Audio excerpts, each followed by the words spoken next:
Welcome to Deep Conversations Podcast. I'm your host, Ryan Stewart, and today I'm here with Miss Deja Cromartie. She's a publicist. She's an award-winning entrepreneur. Yes. Yeah, so I want to let's start. I want to start from the beginning with you. I want to start from where you're from, and I want to talk a little bit about your upbringing.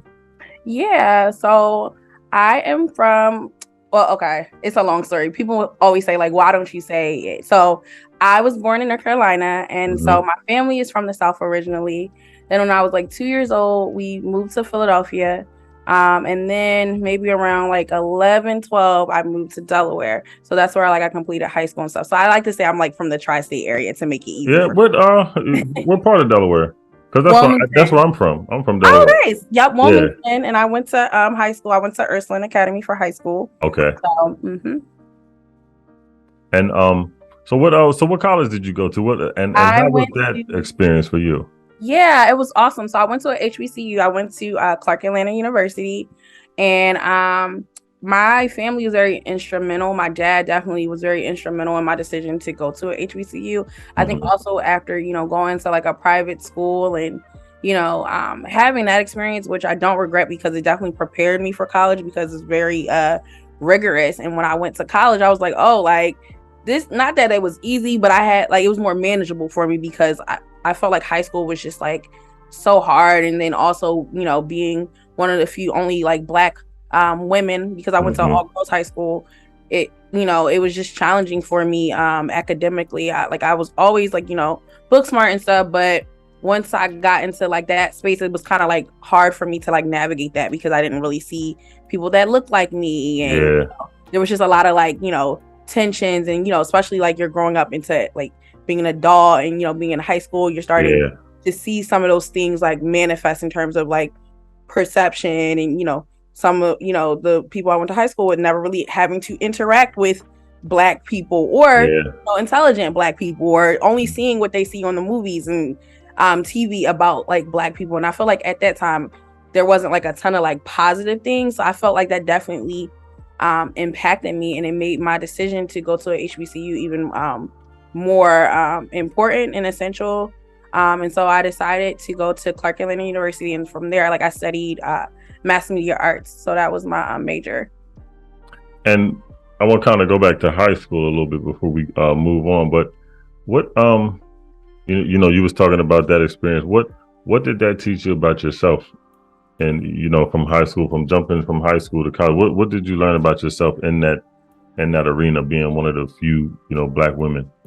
Yeah, I learned a lot about just learning how to interact. I think a lot of that are things that I also experienced, transitioning into, my first job out of college and things like that.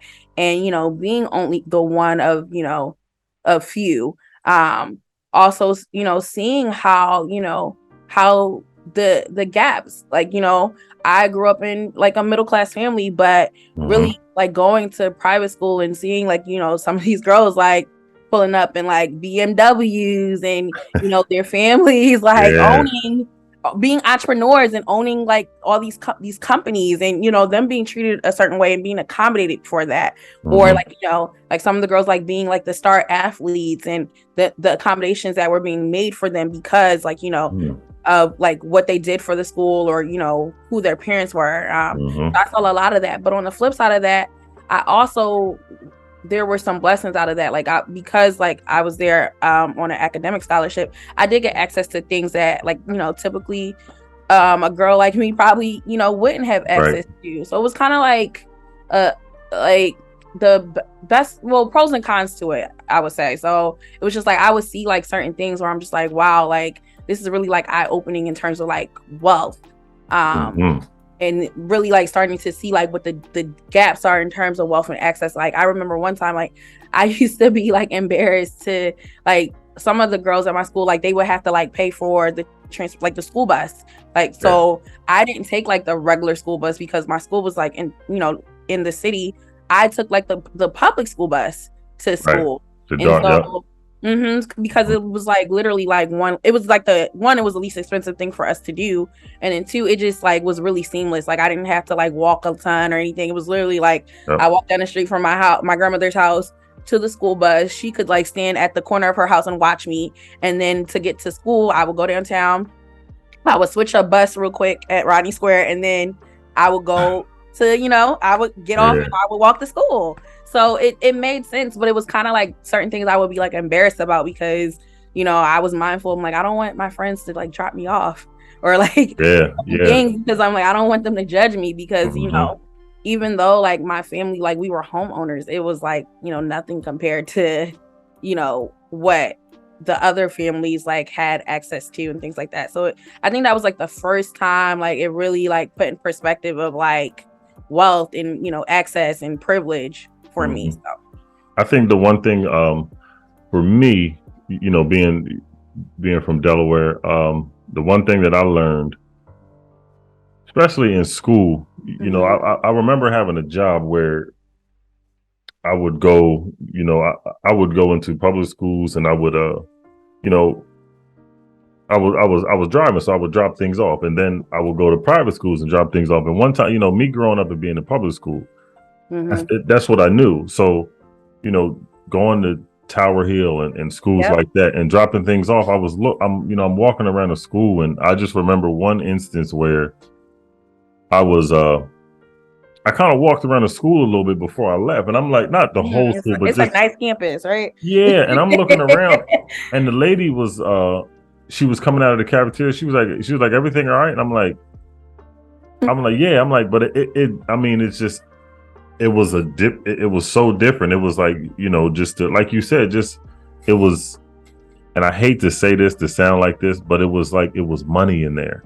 Yeah. You know what I mean? There was actually funds that was invested in stuff, you know what I mean? And stuff like that. But what drew you to the mass media arts in Clark University? So what I was always like a strong writer. And so I love like magazines and stuff growing up, and I was looking at things that like I was good at. And so I knew like naturally, like I was just good at like, writing and things like that. And so that led me to like researching communications. And so initially when I went to my high school counselor, I told her, I was like, I want to be an entrepreneur. I want to have my own business. And at the time I thought that was going to be like something in TV or something. But I realized like I'm not like a big like camera person. Like I thought I was going to be like Oprah or something. And I realized like, no, I don't like all that. Yeah. I'm more of a like behind the scenes type person, I've realized. And so she told me, she was just like, okay, that's great. You definitely can be an entrepreneur. She didn't discourage me. So I want to be clear on that. But she was just like, it makes sense for you to study what you want to, what type of business you would want to go in. And so I was like, okay, I like, communications. And so I was looking at like, I primarily was focused on HBCUs. Like I did apply to a few like non HBCUs, but I saw like what were the top like HBCUs for communications. And so there was Howard, FAMU, Hampton, and Clark Atlanta. And I was very big when I wanted to go to like a city because I wanted to, have access to like those companies that are there. So like in Atlanta, like there's like CNN and, there's like Turner and there's Cartoon Network and all these like, powerful like media companies. And so I wanted to be somewhere where I would have like direct access to that. And so, and also I just didn't want to go to like a smaller city. So I was like very adamant about that. Yeah. And then also like my dad at the time was in North Carolina, and so in Charlotte, so he was only like 3 hours away from me. And my mom's like, number one rule was like, I don't care where you go, you have to be somewhere near family. Like I don't want you going somewhere and you don't have, you know how moms are. So I think that's I'm sorry to cut you off, but I think that's like the staple in like Black families. Sometimes it's like, if you're gonna go away, you cannot be that far away from it. You know what I mean? My brother had went to college in Ohio. Oh, okay. Wow. And when we drove up there, and I remember those first 2-3 nights, my mom was like, I can't do this shit. She was like, I was in a cornfield somewhere. Yeah, she was like, I can't do this. She was like, he got to come back home. I can't. It's this too far. I'm like, oh my God, this is great. Yeah, but go ahead. I didn't mean to cut you off. No, you're fine. No, and to your point, like, it was like even like going to a city like Atlanta, that was like a transition for me too, because like one, that was like the first time I had ever been by myself. Like my dad, like he's always been very active in my life, but we never like lived in the same household together. Okay. Because my parents are divorced. And so like it was just a lot of like changes. Like my parents, like my grandmother, my mom is who I lived with in high school, and my brother. I didn't get dropped off. They put me on a plane with all my stuff. And yeah, because it wasn't like not that my mom did eventually like come down at some point, right? But like that was like the most feasible, and because my dad was there, it was just like your dad is going to help you move in. So my goodbye was like literally me at the airport, and so like I cried like the whole day. It was like a whole dramatic thing. It really was like a shock because you in the air, and it's like I'm going to be. This is me by myself now. Yeah, this is me by myself. I'm the oldest child, so I'm like, you know, I'm very independent. My mom was very diligent about making sure like I traveled. So with my dad like being out of state, I was always like traveling by myself to see him anyway. Like more so like more so like high school, I would travel more by myself, but still like that's different when that's like, you know, that had been like the longest time I had been away from like my immediate family. Yeah, so it was definitely like a shock for me. Now you moving into you jumped into the field of publicist and PR. Yep. What kind of talk about that a little bit? You know, kind of get into the you know some of the things that you learned and some of the you know the events that you had that you dealt with. Yeah, so I'll connect the gap. So I went to Clark, and then I was meeting Clark Atlanta, and I was meeting friends, and so one of my friends suggested because she knew I was a communications major, like, hey, like there's this publicist that has an internship program. It was an entertainment PR company, and she was like, you know, we should intern. And I was like, you know what? Yeah, I'm like open, because at that time I was still like exploring like the TV thing, but I was realizing that it wasn't for me. I'm grateful for those skills because like I do know how to edit and, you know, record, which is great for like my own personal brand. And even with like sometimes clients will come to us because I have a business partner, and we'll put together like concepts for like their content and things. Like I've helped produce like podcasts for a client before, like not like the person editing, but like curating like the talent and coming up with the themes for the episodes and stuff. So those are skills that I was able to learn like being in college and having like that degree in communication, because you know you're learning how to be a storyteller. But I interned my way into PR because, like I said, my major was more so, it was communications, but my focus was on TV and film. And by the time that I realized that that was what I wanted to do, I went to the PR department within my major, and they were like, okay, you can change your major, but you're going to graduate late. And I was like, no, I'm not doing that. So I was like, y'all not getting no more money from me. I know. I will graduate on time. Look, I was the type of person. Look, I had a little book. I had all my little classes. I'm taking this during this semester. I was very diligent. I'm like, I'm not staying late at all. I was like doubling up on classes. I'm like, no.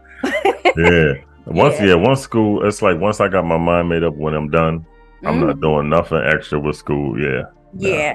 And I was doing research anyway, and I was learning like PR is a lot of stuff that you learn in the field anyway. And so because of that, I was just like, okay, I'm just going to make sure that all my internships are focused on PR. And that's what I did. And eventually, like, I got my first job. I went to grad school at LaSalle University. So once I graduated, and I had did over the summer, I had did like an internship with the government, the U.S. Product Commission, so Safety Commission. So they make sure like they do all the recalls for like the different products and stuff, but they have like a communications department. So I learned a lot about like how government communications work, and you know they're leveraging like social media and you know media press releases and reaching out to the press in a different way as well. And so that was really interesting just to have like different experiences. And then I ended up going to grad school, and so while I was in grad school, that's where I started focusing on like, okay, I want to have my own PR company. And so I was kind of like doing that in the backdrop as I was like studying for my master's. Wow. You and then I read too that you're the co-founder and you're a partner of the Intel Media Group. Yes. Now you got to get into that for me.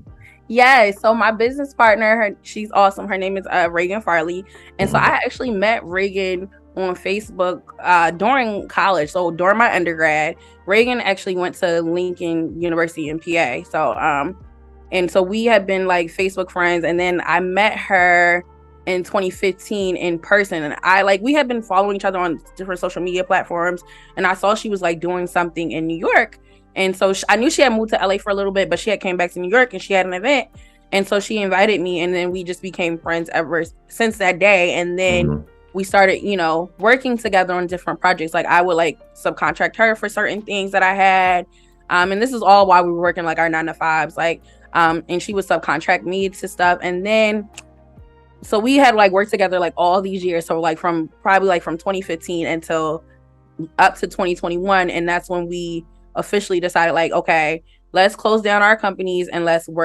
create a new company together, because we realized, it's more powerful when two people can get together, or a group can get together.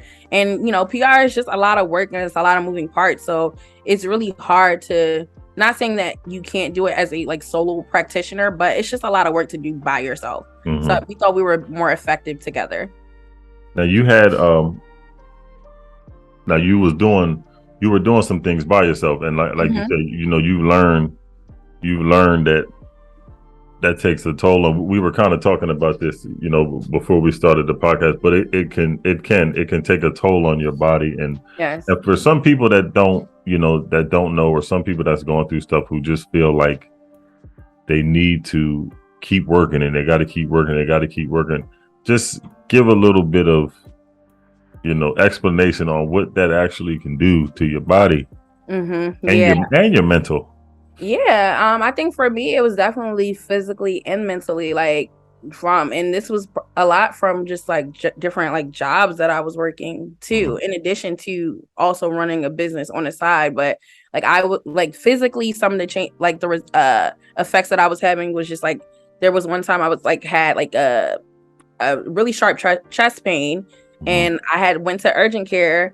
And they literally did all the tests that they could do. And they were like, it's nothing wrong with you. Like, you're not old enough to have a heart attack. And I was just like, she started asking me, the doctor started asking me, like, like, what's your, like, stress levels? Like, what's your environment like in terms of stress? And I was like, yeah, like, I do have a lot of stress, like with work and just like, running my agency and just working around the clock. And so for me, that was like one of the things that put things in perspective. And I think also another thing for me, of course, like during like the pandemic, when, we were all shut down, I think my mental health was taking a toll too, because my work activity definitely increased more, right? Because it was nothing else to do. Yeah. So it's like, well, might as well. I worked during the pandemic. It really wasn't even a period of time where like I like had a full break, maybe like the first month or so, when everybody was like trying to figure out like, okay, what we gonna do? Like what, like how are we gonna continue to stay afloat? Like, of course that was like a thing on everyone's mind. But once we got past like that initial month or two, like I worked through like the course of the pandemic. Actually, that was like the first year like we started our business together in 2021, but like still during the pandemic, but that was like one of our most profitable years too. Like the first year, like we launched out. When they're in business at home, everybody's been saying that. They said those were the most profitable times. That is crazy. It's crazy to me. And like we had been working together, so it wasn't like, the only thing that changed was just like the structural thing of it. Like in terms of like our operations, like we were already operating like we were one company, but really like being in COVID and people realizing like there being like a lot of social unrest, because that's another thing too. We do a lot of work like in the social impact space, in the nonprofit space.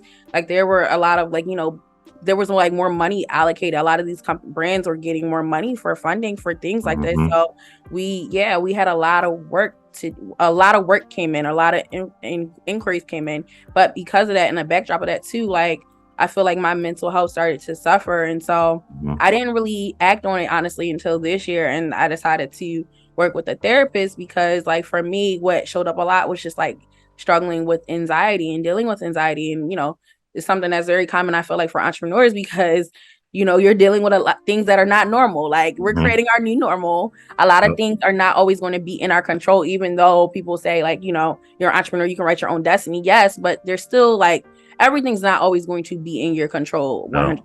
So no. And it's you're talking about some of that stuff during the pandemic. And when I was doing this, I can give you a little story. where, for me, as an entrepreneur, for me, the mental part about it and the health thing that I started to realize, you can't turn it off. You can't turn your mind off. Mm-mm. You know what I mean? Because you're constantly just thinking about what you can do and what other ways you can figure things out. And I remember one night I was in the bed and I was watching TV and I was laying on my stomach and I'm watching TV, and then this is the first time I've ever experienced a migraine. Wow. Okay. So I'm sitting there and I'm, I had headaches and I'm just like, I had bad headaches, but I was sitting watching TV and just out of the blue, it felt like probably, one of the strongest men in the world just put their hands on the side of my head and started squeezing. And the room started spinning. Wow. Oh my gosh. Okay. So when I closed my eyes, I'm like, what is that? So it was spinning like fast. So then I'm like, I closed my eyes. I'm like, maybe if I close my eyes, everything will kind of, and it kept going. It just kept going and it kept going. And then my body got hot and I started throwing up and I'm like, what is going on? Wow. So I probably threw up maybe 2-3 times. So I started Googling stuff and I'm like, the hell is going on? So and they were like, that was the signs of a migraine and all that. And it went on for probably an hour. It went and it kept going and it kept going. And then I'm like, you know what? Just stress. I always heard stress will kill. Mm-hmm. You know what I mean? And it literally will tear your body up. And after that, I'm like, you know what? Even though this is something that you want to do, you have to take it easy on yourself. You know what I mean? Just when you tired, go get your rest. You know what I mean? If you need a break, go get a break, because that's one thing your body gonna do. If you ain't listening, all right, I'm gonna watch this. I'm gonna sit you down. Yep, exactly. I totally agree. Now, some of the brands you've worked with, for example, NAACP, the United Negro College Fund. Yep. And you had just for and Lumina Foundation. Yeah. What has those companies taught you about you? Oh my goodness, it's taught me a lot, because I always consider myself like a corporate reject. So I think it's always funny that sometimes like God will take situations and like that you like kind of want to bury in your past. Like I just had a lot of like work trauma, corporate trauma, and I was just like, like I was kind of like pushed into the entrepreneurship. Like I always had my business, but I always was like content with just being somebody that was like just doing it on the side. Like I was always content with that. Like luckily I had parents that were understanding, so it wasn't like I was being persuaded to go either way, but it was just like I just had a lot of trauma with corporate. And so like one of my jobs, like I literally like got fired because I just didn't need to be there, and I was trying to make it work, and it just wasn't what I wanted to do. It wasn't like something that was like a passion for me. And I realized like sometimes, like especially as like Black people, we don't always have a choice in terms of like working in our passion. I really think that's like something that is a privilege. And so at that point in time in my career, I didn't have that luxury. I was just trying to make it, to be honest, but I was just failing miserably at it, and I got fired. And so I laugh that I have like these me and my business partner work these big accounts, because like I literally had got fired from corporate. So it's just like and now I'm working obviously in a different capacity, and I'm doing the things that I love. And I think like some of the lessons is just like, one, learning that it's okay to like sometimes fail, like but if you can learn from it. And I definitely learned a lot, and from working in-house in a corporation to now being a contractor and learning like, or a consultant rather, and really learning like the difference in that and why I value that more, or I like that more than being an employee, because it's different when you're a consultant. You're aiding in like the strategy versus like sometimes when you're in-house, like you're just being told like what to do. You're fulfilling things and that's it. They're not really looking at the give or take depending on what like level you are. But at this point in time, I was like very still like kind of like new in my corporate career. So it's just crazy to me to see like the growth that I've experienced. And then even with the NAACP, so my business partner Reagan, she used to work there, and so like for it to become one of our like first like corporate contracts, and for us to like be able to do some really cool things. Like that's how we helped produce like a podcast. So I was using some of the skills that I had learned like being in college, like with this project. So we help curate a podcast. We help put together like a few like national events like in different cities. We put together like a live podcast taping. So we really were able to like do all these cool and amazing things that like added to the portfolio. And so for that experience, it's just like I'm forever grateful because I learned about, sometimes like you will fail just so that you can be set up for, future like win. Yeah. Yep. And it's good to know that and learn that, because when those things happen, it's like a piece that you have, because something is coming that's like, God got this. He's gone. You know what I mean? He's moving me. Sometimes he has to move everything out of your way just so you can actually focus on what he needs you to focus on. You know what I mean? And then once he does that, then things become a lot clearer. Now you being an award-winning entrepreneur and publicist, what is some advice that you could give people who are really trying to find their niche with their brand? I would say just experiment, figure out what feels good to you. You always want to pick something that you're like confident in talking about too. And I think it takes time. Like for some people, like, yeah, they can just go in and be like, okay, this is like the area that I'm going to stand and that's it. But for other people, it's okay to experiment and figure out, okay, I like this. I like that. I don't like doing this. Like for me and my business partner, we realized very quickly, like, we don't like doing entertainment. Yeah.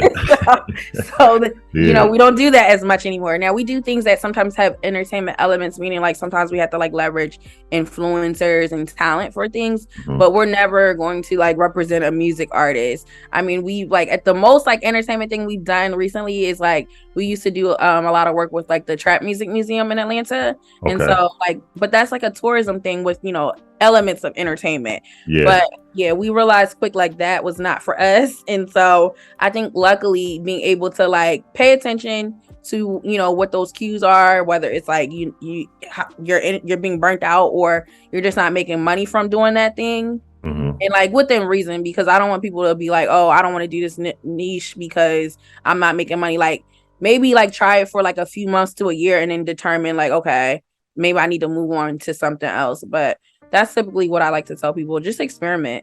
Yeah. Now I got two more questions for you. This one, what is something, because now, me being an entrepreneur now, and I'm starting to look around at some stuff, but you being a publicist, what is something that you think companies fail to understand about the social media marketing part of it? I feel like that companies, well, I would say twofold. Like, so one thing I feel like companies fail to realize is that like social media is not a one person job. Like it takes a team. And I feel like a lot of companies like expect like one person to manage like all these different accounts, which require different skills now, because now like, TikTok and Instagram, like they're relying more like on video. So you got to have like editing skills. If you're going to be on YouTube, like, you got to still have editing skills and like, building out a story. So I think there's that. And I think also too, like these companies are not being like coming from a place of authenticity, which is why like you see situations where like they're, being canceled or being blasted because, the consumer is tired. They're fed up. They're tired of these companies like being tone deaf. Mm-hmm. What you said, the tone deaf thing, it's like I said, I'm looking around social media and I'm like, people are kind of putting out the same things. You know what I mean? It's like nobody's trying to do something, be a little creative, and it's like people are just like, things are kind of. That's because they got the interns running it. So yeah. That's now this question I like to ask everybody, just for my my guests to kind of get a thought process of things that going on with their life, but starting back, going back again to the beginning from young Deja, when she first, had her vision of what she wanted to do, to Deja now today. What is it, that you see that is the one thing that you could take with yourself and say that, you know, what's the biggest growth that you can see in yourself, and what's the things mentally and spiritually that you learned about yourself?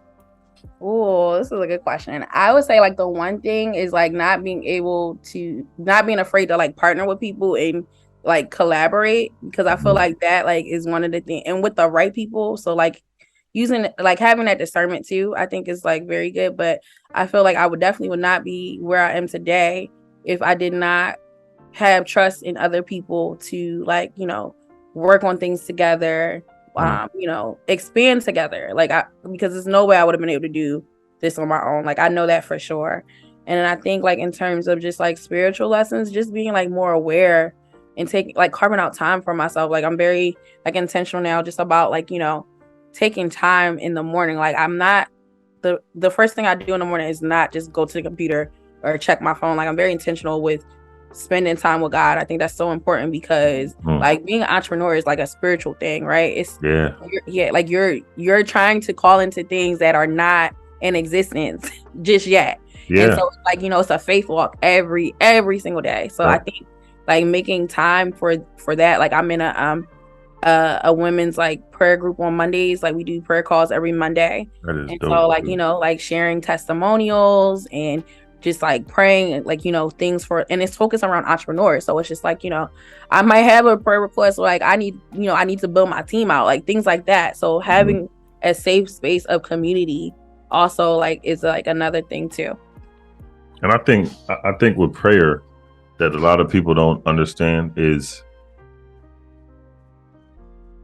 you can't hold stuff in. You know what I mean? When you hold things in, it turns into, you know, it's just sitting in there and it turns bad. You know what I mean? And it kind of rots. So you have to, praying is just kind of venting. You got to get that. You got to get that stuff out, because and then having people that you can pray with, you walk out of there with, I mean, everything just even keel and just calm and at a peace. Yeah, I agree. And I think it's also too being obedient.